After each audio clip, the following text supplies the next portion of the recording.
What's going on, you guys? It's your boy Lasagna here, and in today's video we're gonna do a review of Shotgun Farmers. So I've recently prestiged, and throughout all my hours of gameplay I've gathered tons of thoughts about the game, tons of pros, tons of cons, and we're gonna go through those today and hopefully help you guys out that are on the fence on whether or not you want to buy the game, or maybe you're waiting for it to come out on console and are curious as to someone who's played the game a lot, their opinions and stuff. So let's jump right into it, guys. So first, we're actually going to go over the strengths of Shotgun Farmers. So under the strengths, I'm going to have to put the gameplay itself. If you have ever played Shotgun Farmers, you'll have to agree that the gameplay itself feels really smooth, both in terms of very slick movement. Traversing around the map just feels so much fun.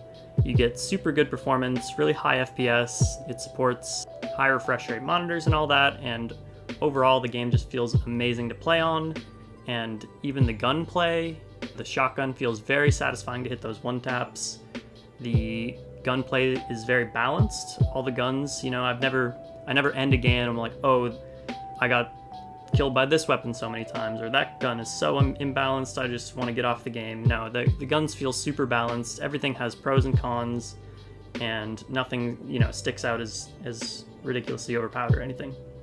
Also with the gameplay, you have the gun planting mechanic. I think it's actually a very interesting mechanic, and I was a bit worried when I bought the game that it was going to be a bit gimmicky, but it actually feels like it adds a really cool, one in the chamber kind of effect to the game, where you really have to focus on hitting your shot, or else you'll be stuck out in a bad position. You have to find ammo, or you have to resort to using your shovel or whatever. So I think that mechanic is really nice addition to the game, and it makes it feel unique as well, and not just like other arena shooters. Something really important to making a good arena shooter is having solid maps and game modes, and this is another point that I think Shotgun Farmers excels at. The amount of game modes is really nice because it keeps the game fresh. I think there's at least 6, maybe even more, 8 different game modes that you can play on Shotgun Farmers, and they're all a lot of fun. There's tons of maps, most of which are pretty balanced actually for the most part. There's no map that I really dread playing, except for maybe Riverside, because I experienced some performance issues, but the map itself is fun to play on. It's just the performance issues that a bit of a setback for it. But yeah, this is a point that is really good for Shotgun Farmers, would be the maps and the game modes. Now, this next one is going to be a little controversial, a little person-to-person, a little subjective, but I'm a big fan of the art style in this game. I really like the bubbly graphics. I know it's not everybody's cup of tea, but for me, I come from Overwatch, which is a very bubbly game, and these games are easy to run. You can run this game on a budget laptop, even a budget PC build, or anything. So that's a really big plus. I also like the ragdoll physics. Whenever you shotgun someone, they kind of just fly across the map. It's hilarious. I laugh every time I see that. Another thing with the art, there's tons of great cosmetics. They're all earnable. You don't have to purchase them. If you buy the game, you just have to play the game to unlock all the cosmetics, which I'm a big fan of, rather than, your traditional pay for loot boxes or whatever. You kind of know what you're getting when you buy Shotgun Farmers. So again, the maps and the game mode's great. I really like the art style of the game. The bubbly graphics are awesome, and the gameplay itself is really nice too. And these are all really fundamental things to get right when you design a game. So I think Shotgun Farmers nails all of them. And lastly, I'll just mention a bit about the community. In my experience as a new streamer, a new player to the game, it's been nothing but welcoming. There's lots of good content creators. There's Lasagna on Twitch, and tons of other ones that are just, there to help you get into the community and get good at the game and whatever else kind of questions you might have and everything. So that's going to be the last pro, though, and let's get right into the few shortcomings of Shotgun Farmers. Now, the biggest shortcoming for me in Shotgun Farmers has to be the number of bots in my games. Now, I'm not talking about bots in the regular esports kind of version of the word, where, you just call bad players bots, but I'm talking literal AI here. Certain days, I'll play 2 to 3 hour gaming sessions, and I might only find one game that has just both teams full of players. And also, the bots themselves are really bad to play with and against. They aren't very interesting. They usually have this brain dead, just go straight for the objective. They get stuck running into walls. If you stand right next to them, sometimes they won't even kill you. So, for a PvP game and game mode, I guess, it's just, they're not very fun to play against, and they're too common. It's really too bad, and I know this has to do with the small player base of the game, but this definitely has to go as my #1 shortcoming of Shotgun Farmers. Also, the lobby system, you kind of have to like browse for your own lobby rather than, they don't really have a strong matchmaking system implemented. I think it's not great. It really splits the players into many different lobbies because everybody just wants to play with their own rule set.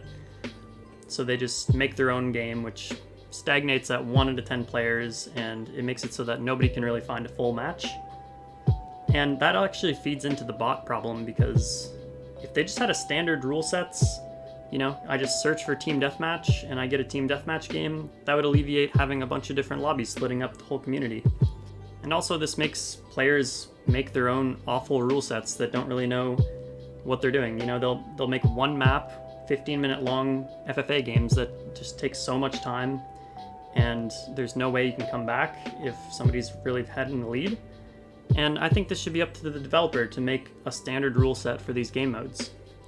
And not only that, you actually can't even see the rules without joining the lobbies.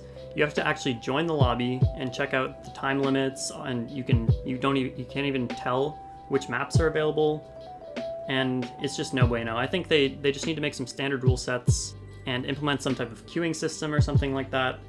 But the lobby browser the way it is just isn't for me. The next con I'm actually going to talk about, it's a pretty simple one. It's just lack of features, lack of bells and whistles. There's a few things that the game is missing. There's no ranked system, no friend system, no parties, no voice chat. There's also small quality of life things. They don't have a sniper scoped sense. The tournament mode could use some work. There's just a whole lot of things that it's not quite there yet, and it's likely due to a small development team. But you know, these are all fixable things, and I have faith that that the development team is conscious of all these shortcomings, and they're working on a solution. And the last thing that I think could use some work, I think certain game modes definitely need some balance tweaking. In Chicken Run, for example, it can become a little campy, especially on certain maps.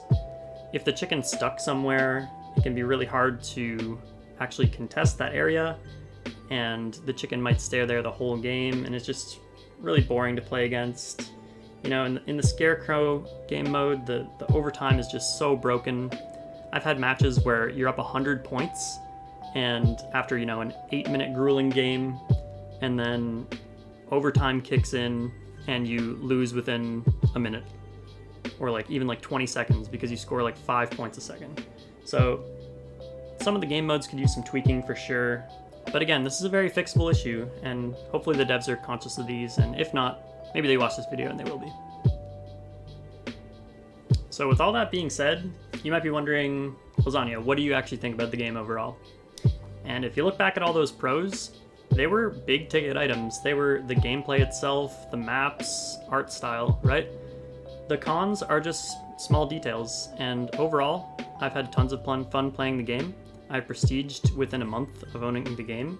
There's tons of you guys out there that'll have a lot of fun with it too, so I would totally recommend buying the game, getting into it, playing some games, and see what you like about it and what you don't like.